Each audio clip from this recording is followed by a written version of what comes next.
अस्सलामु अलैकुम प्यारे दोस्तों, क्या रोजा सिर्फ भूख और प्यास सहने का नाम है? क्या अल्लाह हमसे बस इतना ही चाहता है?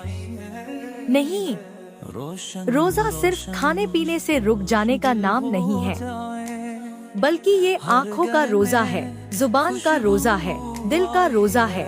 हदीस रसूलुल्लाह हज़रत मोहम्मद सल्लल्लाहु अलैहि वसल्लम ने फरमाया, अगर कोई झूठ, बुरी बात और गलत अमल को नहीं छोड़ता तो अल्लाह को उसकी भूख और प्यास से कोई मतलब नहीं। सही बुखारी 1903।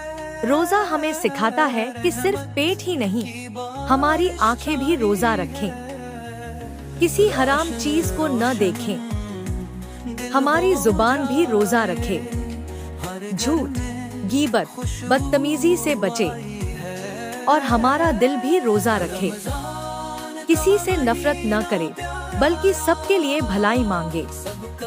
अल्लाह ताला फरमाते हैं, रोजा तुम्हारे लिए फ्रिज किया गया है ताकि तुम तकवा वाले बन जाओ।